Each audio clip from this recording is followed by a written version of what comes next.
ക്രൈസ്തവ സന്യാസത്തെ അവഹേളിച്ചുകൊണ്ട് CPM secretary MV. Govindan നടത്തിയ പ്രസ്താവന അനുചിതവും പ്രതിഷേധാർഹവുമാണെന്ന് കത്തോലിക്ക കോൺഗ്രസ് ഗ്ലോബൽ സമിതി വ്യക്തമാക്കി. സന്യാസിനികളുടെയും വൈദികരുടെയും സേവനങ്ങളെ തൊഴിലാണെന്ന് അദ്ദേഹം വ്യാഖ്യാനിച്ചത് തെറ്റാണ്. അവർ നടത്തിയ വലിയ സേവനങ്ങളാണ് യൂറോപ്യൻ രാജ്യങ്ങളുടെ ഇന്നത്തെ വികസനങ്ങൾക്ക് ആധാരം എന്നത് യാഥാർത്ഥ്യമാണ്. ലോകത്ത് കമ്മ്യൂണിസം ഉണ്ടായിരുന്ന എല്ലാ രാജ്യങ്ങളിലും ഇന്ത്യയിൽ കേരളത്തിലൊഴികെ എല്ലാ സംസ്ഥാനങ്ങളിലും ഇല്ലാതായ കമ്മ്യൂണിസ്റ്റ് പ്രത്യയശാസ്ത്രങ്ങളുടെ പ്രസക്തിയെക്കുറിച്ചാണ് അദ്ദേഹം ആശങ്കപ്പെടേണ്ടത്. ഇത്തരം രാജ്യങ്ങൾ സന്ദർശിച്ച് അപചയം വിലയിരുത്താൻ അദ്ദേഹം തയ്യാറാകണം.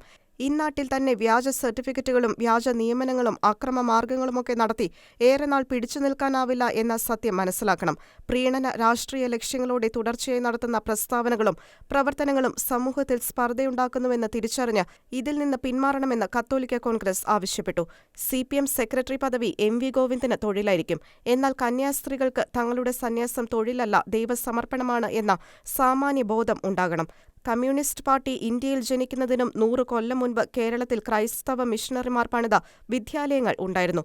പാർട്ടി ഉണ്ടാകുന്നതിന് 70-ലേറെ വർഷങ്ങൾക്ക് മുൻപ് വിശുദ്ധ ചാവറയച്ചൻ മാന്നാനത്ത് എല്ലാ ജാതിക്കാരെയും ഒരുമിച്ചിരുത്തി സംസ്കൃതം പഠിപ്പിച്ചിരുന്നു. പാവങ്ങളെ സ്കൂളിലെത്തിക്കാൻ ഉച്ചക്കഞ്ഞിയും നടപ്പിലാക്കിയിരുന്നു. പാർട്ടി കൊട്ടിഘോഷിക്കുന്ന കേരള നവോത്ഥാനം കേരള വിദ്യാഭ്യാസത്തിന്റെ സംഭാവനയായിരുന്നു. ലോകത്ത് ഏറ്റവും കൂടുതൽ മനുഷ്യക്കുരുതി നടത്തിയ കമ്മ്യൂണിസ്റ്റ് പ്രത്യയശാസ്ത്രത്തിന് ജനാധിപത്യത്തെപ്പറ്റി പറയാൻ എന്തവകാശമാണ് ഉള്ളതെന്നും കത്തോലിക്ക കോൺഗ്രസ് ആരാഞ്ഞു. 2000 വർഷം പഴക്കമുള്ള കത്തോലിക്ക സഭ ഇന്നും ഒരു കോട്ടവും തട്ടാതെ നിങ്ങളുടെ മുൻപിലിരിക്കെ 100 വർഷമെങ്കിലും കമ്മ്യൂണിസം നിലനിന്ന ഒരു രാജ്യം നിങ്ങൾക്ക് കാട്ടിത്തരാൻ പറ്റുമോ എന്നും ചോദ്യം ഉന്നയിച്ചു. കാലഹരണപ്പെട്ട പ്രത്യയശാസ്ത്രമായ കമ്മ്യൂണിസത്തിന്റെ അളവുകോൽ വെച്ച് ക്രൈസ്തവ മതത്തെയും കത്തോലിക്ക സഭയും അളക്കരുത് എന്നും കത്തോലിക്ക കോൺഗ്രസ് കൂട്ടിച്ചേർത്തു. അതേസമയം തളിപ്പറമ്പ് ബ്ലോക്ക് പഞ്ചായത്തിന്റെ നവീകരിച്ച ഹാളുകളുടെ ഉദ്ഘാടന വേദിയിൽ ക്രൈസ്തവ വിശ്വാസത്തെ അപകീർത്തിപ്പെടുത്തുന്ന രീതിയിൽ പരാമർശം നടത്തിയ സിപിഎം സംസ്ഥാന സെക്രട്ടറി എം.വി. ഗോവിന്ദന്റെ വാക്കുകൾ തികച്ചും അപലപനീയമെന്ന് കെ.സി.വൈ.എം. സംസ്ഥാന സമിതിയും വ്യക്തമാക്കി. അണികളോട് ഇംഗ്ലണ്ട് സന്ദർശനത്തിന്റെ വിവരണങ്ങൾ പറഞ്ഞ് ആവേശഭരിതരാക്കുന്നതൊക്കെ നല്ലതാണ്.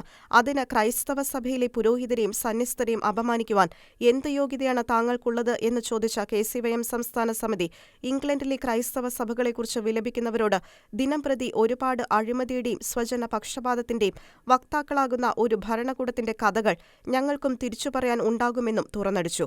ക്രൈസ്തവ വിശ്വാസത്തെയും സന്യസ്തരെയും അപമാനിക്കുന്ന വിവാദ പ്രസ്താവന പിൻവലിച്ച് മാപ്പ് പറയണമെന്നും കെ.സി.വൈ.എം. സംസ്ഥാന സമിതി ആവശ്യപ്പെട്ടു.